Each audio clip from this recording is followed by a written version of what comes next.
Hello, and welcome to today's webinar from Exercise, etc. Our topic today is the anatomy of a fall, what really happens when we lose our balance. I will be your host as we go through this journey together. My name is Guy Andrews. I am based down here in Southern Florida, and my background is I have been in the fitness industry for just under 40 years. I'm a certified strength conditioning specialist and a certified senior fitness specialist, and I've got a master's degree in education. I work right now only with older adults for the city of Wilton Manors, Florida, a suburb of Fort Lauderdale, where I am training them mainly in brains and balance classes. As I'm sure you are aware, as I hope you are aware, this webinar is not approved as a continuing education event, so you will not earn CEs for it, but you're going to come away from this with a lot of really good, useful information you can begin to use with your clients immediately. And we're going to start off with one of the main misconceptions about older adults and falling. Why do seniors fall? What we need to be aware of is that our older clients, our older loved ones, do not fall because they are old. They fall because they are physically weak, they are deconditioned, and that affects their balance. What we call balance is really a matter of muscular strength. So when we age, if we are deconditioned, if we are physically weak, it's going to inevitably affect our balance. We've got no control over our age, but I think it's important to empower our older clients and our older loved ones to control the things that they can. Again, we cannot control our age, but we can control our level of physical conditioning and our strength.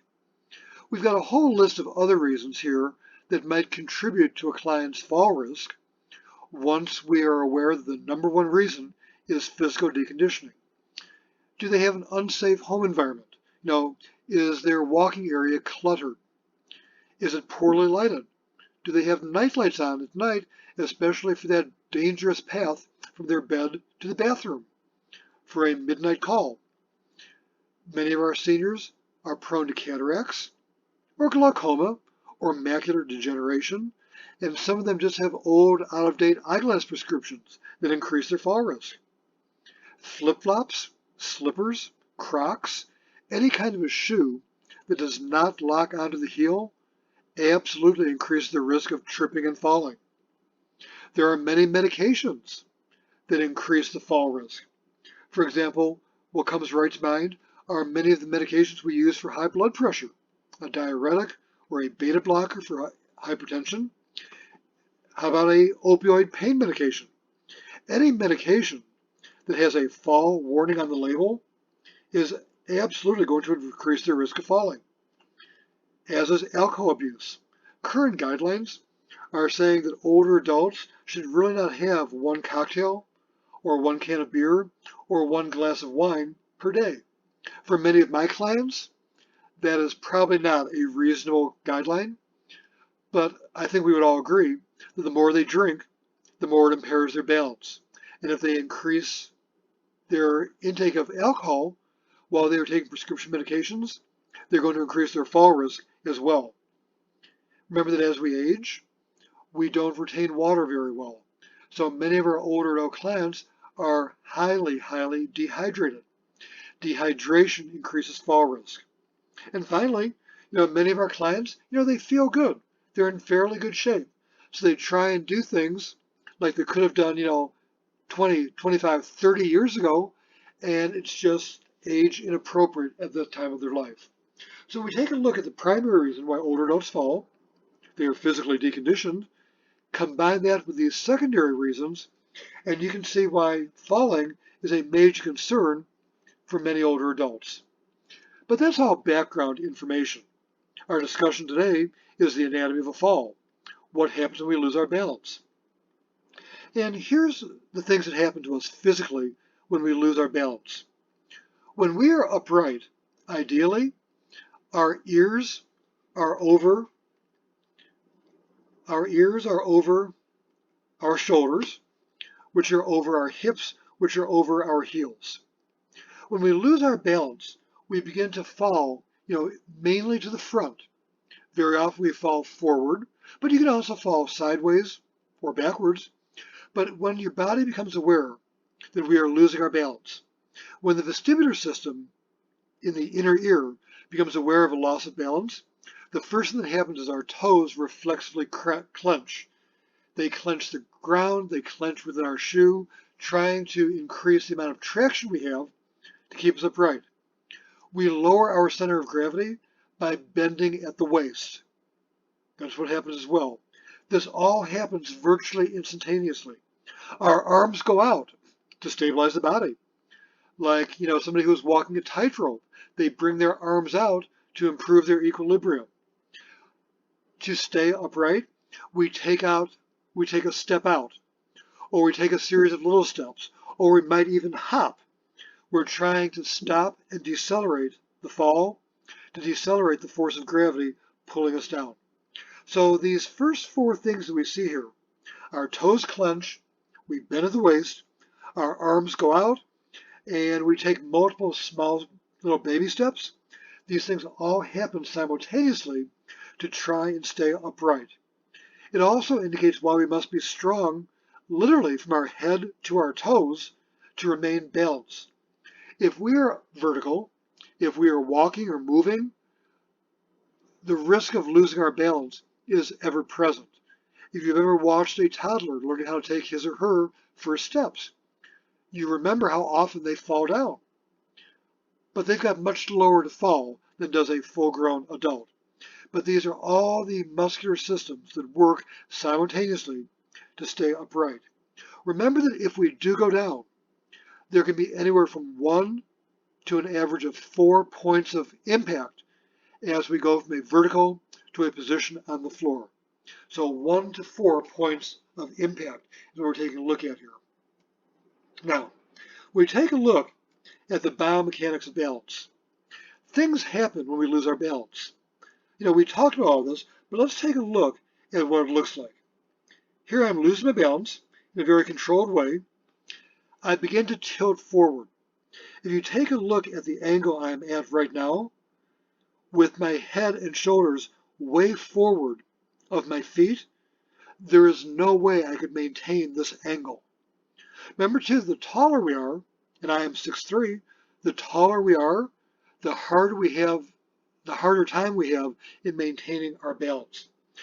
Where I've paused this video, you can see already how my right leg has begun to flex the knee in preparation for me taking a step out to right myself. You cannot see me in the grass, and I was barefoot by design to give my toes even more opportunity to clench the ground for more traction, but right now my toes are clenching. My arm has not started to come out yet. That's going to change momentarily. Okay? And you see how quickly this happens. Now I have taken my step out. My arms have gone out for equilibrium. My left foot, my back foot, is going to full on plantar flexion to try and stabilize the ankle and decelerate the force of gravity. And where I end up is in a lunge position. If we take that back up again from the top, seeing the whole thing happening again in real time, you'll see this coordinated action starting right here of how I bend at the waist, my arms and my legs go out simultaneously. Now, if your client is not strong at any place in this scenario, remember that the chain is only as strong as its weakest link. Instead of going into a full-out lunge position, as I have just done, they're down on the ground. They're down on the ground. So when we fall, this is the first description of how our muscles all work together. How our muscles all work together to stabilize the body. Remember, there's a big difference between losing our balance and falling. As I mentioned, we lose our balance frequently, but every time we lose our balance does not mean we fall. So the bottom line is, we've talked about how important strength is. The strongest older adults have the lowest risk of falling. And we're defining strong for older adults specifically as saying older adults with the strongest glutes, the strongest quadriceps, and the strongest core. So our balance and fall prevention training for our seniors has got to focus on glutes and quads and core. Which brings us to the question of, is your balance program functional? Is your core training program functional?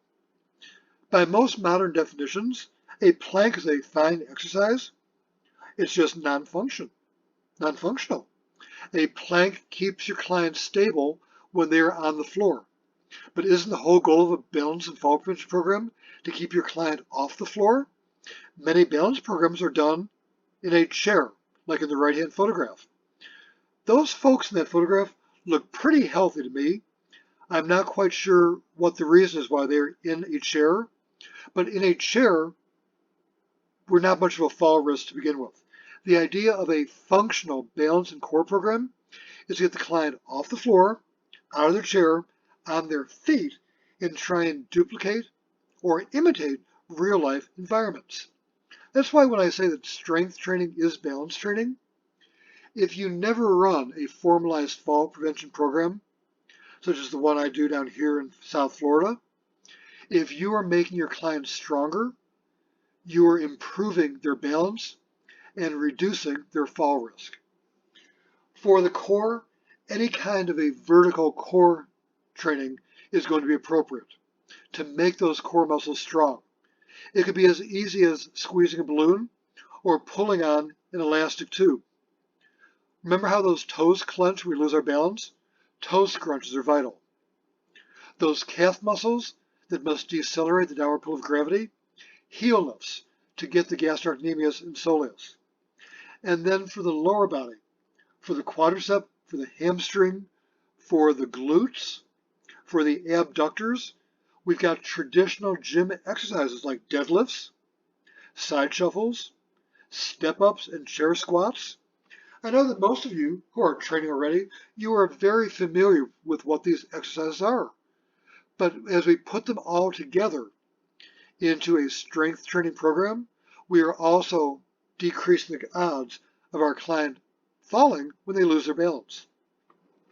To demonstrate this, I'm going to introduce you to Bella. Bella is a combination black lab and pit bull mix. She is the rescue dog of our office manager, who many of you guys know, Bunny. And not Bunny, but Bella, at 60 pounds, is the world's strongest, hungriest rescue dog. And I don't know if you're familiar with a dog treat called a sausage, but Bella goes berserk for a sausage. So Bella, and she works cheap, a couple of sausages is all it costs me. Bella is going to be my partner to demonstrate core training in the real world. So what we have here is we have got a friendly competition. Man versus beast, me versus Bella. In the left-hand corner, you've got me. I'm 61, 6'3", 185 pounds, and I work out pretty much every day of my life. On the right-hand side, we've got Bella. At 8 years old, well, if every dog year is 7 people years, she's about 56, so we're age matched.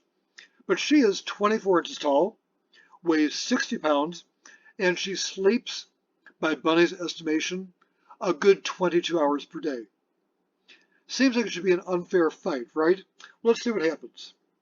Now, here I've got Bella in Bunny's backyard on a leash. In my left hand, I have a sausage. Remember that Bella will do virtually anything for a sausage. Let's see what happens when I try and maintain my equilibrium when Bella wants the sausage. You ready? This is done in real time, and then we'll slow it down. Here we go, Bella. I throw the sausage, and she runs. And she runs. I stay upright because I am digging my feet into the ground like a madman. But if you take a look, as she pulls and she is destabilizing me, the things we just talked about earlier, you're seeing in the real world. And is she a happy girl? Look at that tail wagging. Look at how she's looking around to see if there might be another sausage somewhere. As we talked about earlier, my toes clench. I bend at the waist because that's the direction she's pulling me. If I did not have core strength, I would be flat in my face right now. My arms go out. Yes, my front arm is being pulled by Bella, but take a look. You can see my back arm going into extension, again for equilibrium. And you can see those couple of little steps and little hops we talked about earlier. So in the real world, this is a classic example of how my glutes and my quads and my core are all working together to pull or to keep me upright against the exertion of Bella's pull. Now think of this. Bella is a very strong girl, and Bella is motivated. If you had an older client who was Bella's parent, who was Bella's pet parent, if they did not have good core strength, when Bella took off, they would be flat on their face on the ground, would they not? And I've had numerous older clients who have been pulled down when they were walking their dog because they could not control their dog, and several who have had to get rid of their dog because they simply could not control them.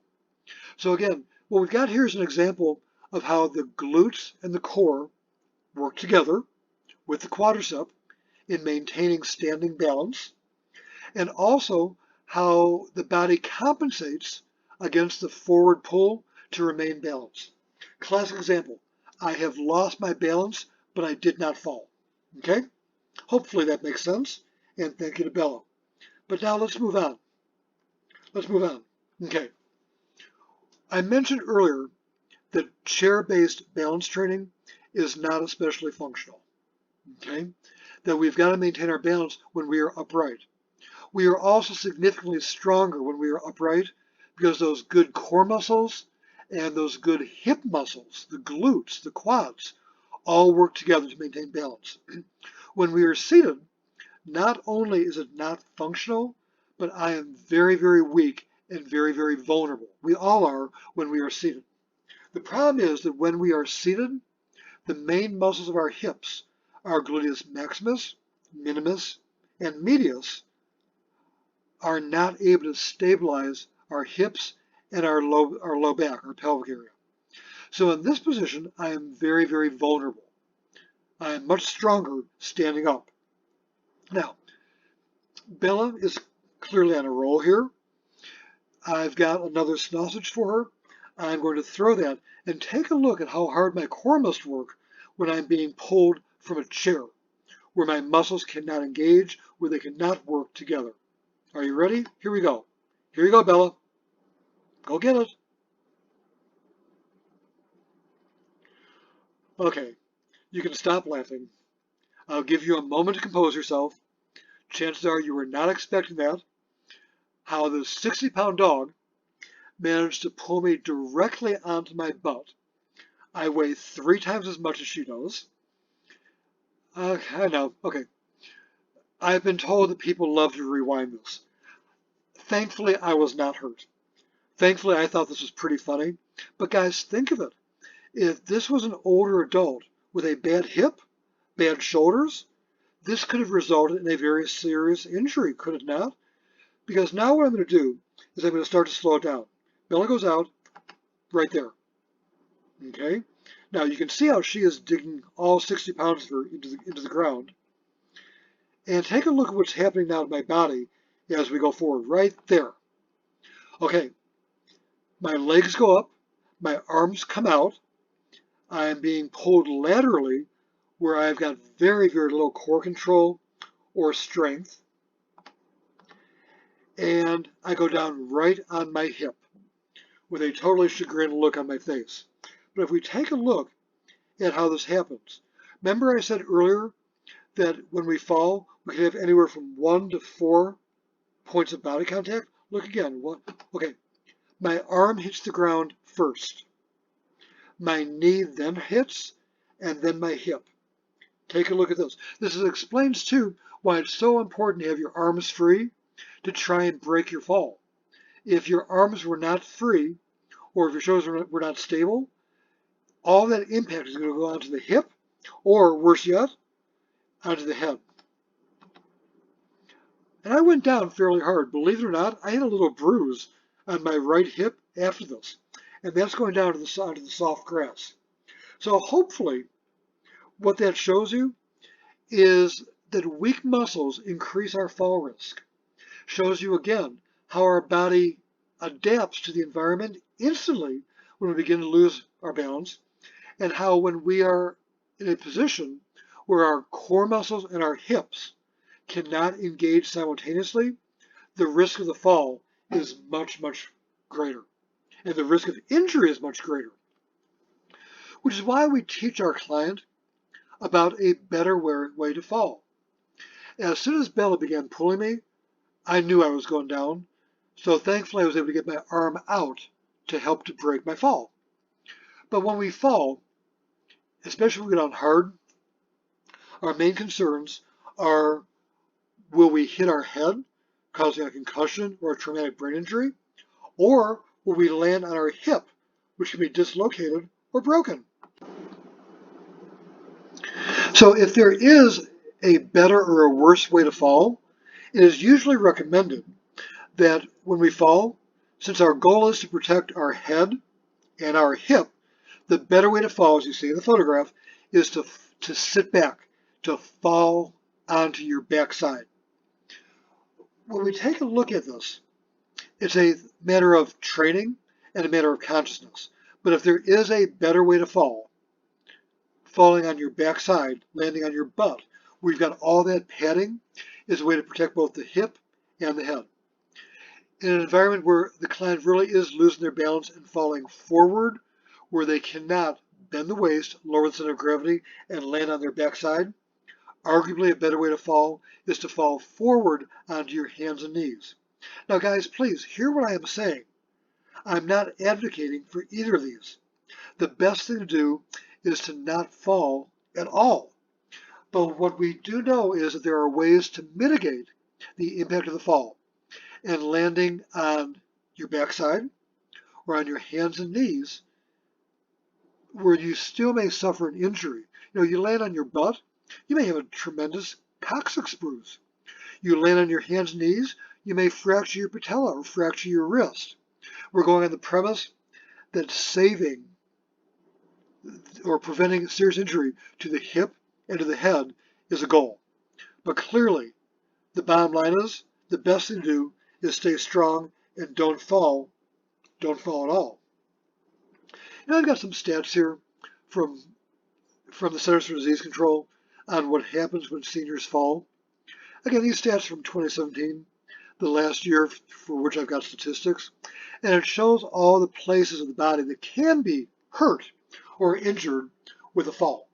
Just there for you to take a look at, being aware again that if they go down, there's a real good chance that even if they do get back up again, even if they do not need to go to the emergency room, that they will have an injury. So, we have said that there are better and worse ways to fall. Falling onto all fours might be one of them. I'm doing this outside in the soft grass, and take a look what happens. So when we lose our balance, again, we bend at the waist, we go forward just like that, and here's the thing. Clearly, I knew that I was going to fall. So I went down, I was unconsciously breaking my fall as I went down, which is why I led with my knees. But you see how I hit first with my knees, and then I hit with my hands. Let's take a look at it again, because we want to point out one more thing about this, right? There. I don't know if you caught it. I will play one more time. When my hands hit the grass, my shoulders inched forward incrementally.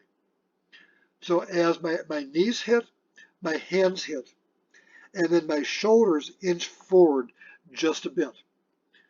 Because, body in motion a body in motion remains in motion. My body wanted to keep going. Did you see how my shoulders went forward? If I did not have good, strong shoulders, I would have kept going, and if my arms had given way, I would have face planted right there in the grass. The reason why I'm pointing that out is to keep in mind that remaining balanced, strength training for balance, is a whole body effort. From our shoulders to our toes, everything has got to be strong because everything is involved in keeping us upright. So falling forward onto our hands and knees is one option. Arguably a better option, and keep in mind that there is no consensus on this about if it's better to fall on your butt or better to fall on your hands and knees. Depends on who you talk to. I've seen research, I've been to workshops, I've heard people talk one way or the other, but sitting out into the fall, arguably, because of all the padding that we typically carry on our backside, might be a better way. I'm going to destabilize myself by lifting up, I'm getting the tree out of the way, by lifting up my toes. See how I'm lifting my toes? It hinges me backward. And if you took a look there, I actually had 4 points of contact. As I went back, my butt hits first. Take a look. My butt hits, my arms hit, my butt actually comes up and bounces before my shoes hit. So 4 points of contact. Butt, hands, butt, feet. One more time. And you see again how I slid myself backwards? The impact kept me sliding backwards. It's not like you hit and you just stop. And I've had clients tell me that when they fell, they hit so hard that they actually bounced. So again, I think it shows that there are risks and benefits with any kind of a mechanism, but in this one, because I hit first with my butt, then my arms broke the fall, you can see I did not contact with my head. If my arms had not gone out, logically the next thing would have been that my head would have contacted the ground. So fall backwards, land on the butt, break the fall with the arms, 4 points of contact, a little bounce in there. Again, demonstrating how severe a fall actually can be. And again, hopefully making my case that we need to be strong from our shoulders down to our toes. But what if they do fall? They've got to get up afterwards. Here's the sequence for how we get up after a fall. I've got it enumerated here on the slide. Let's see it in the real world. Okay. Ideally, if there's a stable object nearby, they can crawl to the stable object. So when they are down, they have got to get up. What they do is they roll over onto their back, they assess, they wiggle their toes, they wiggle their fingers, they move their shoulders. They go onto one side, and from there they crawl to a stable surface, go to a tall kneeling position, and stand back up again. One more time. Roll onto the back, assess. Ankles, fingers, hands, shoulder, roll out to the side, use the top arm to push up, crawl to a stable surface, go to your tall kneeling position, and with support, try and stand back up. I've had folks say, well, doesn't that hurt their knees? Absolutely. Especially in my case, I'm on a cold patio floor. It's hard. But if they live alone, what option do they have? Are they just going to lay there until somebody finds them? They have got to make plans to get up. So if they are in an environment where there is a stable surface nearby, like at home, can they crawl to the bedside table, to a coffee table, to the chair, to the sofa? Crawl and get up with support. But make sure they are not hurt first. Now, what if there is no stable object? One of my clients, Andrea, fell down on the beach, walking on the beach by her condominium, 6 o'clock in the morning. She fell down, was not hurt, but in the sand, she could not get up. What does she do then? There's no stable object to crawl to. And Andrea was pretty funny. Well, Andrea is a very funny woman. She's 84, 85 years old, and she keeps me laughing continually. She said, Guy, I was getting nervous. The tide was coming in, and there were vultures circling overhead. I said, Andrea, those were not vultures, they were seagulls. She said, they were big white vultures and they were hungry. They were waiting for the tide to come in and finish me off. A bit of hyperbole, perhaps. But again, it's a valid point. If they fall, they can't get up, there's no stable object to crawl to, what do? Andrea got lucky. A couple of the maintenance men from the condo were out working on the beach, and they helped her up, and she was fine. But here's a suggested way to get up if there is no stable object. We still do the same thing. Self-assess, crawl onto your side, and now crawl to all fours, put one leg out, and the other leg wide apart. Supporting your hands on the femur, push yourself up. Look at it again. Go onto your side, push yourself now to all fours. One leg goes out, the stronger leg. The other leg goes out. Support yourself on your arm with your hands on your thighs and push up. Again, the option is, what is the other option if they cannot do this? Do they just lay there as a helpless victim? So by teaching this, and whether we just demo this for them, or if you show your clients this video, or if you have them do it yourself if they are able to get onto the floor, we are empowering them, saying, you know what? If the worst happens, here's what you do to get yourself up, pick yourself off, and start all over again. So these are suggested ways to have your client get off the ground. But you know what? What if they are hurt?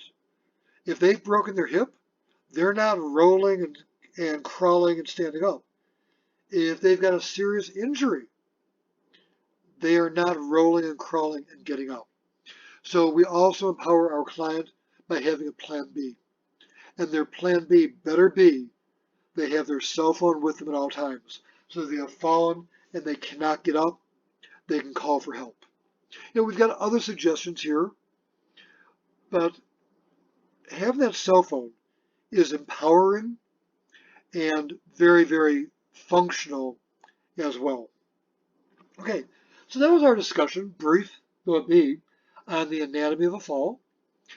Remember, there are no CEs awarded for this webinar.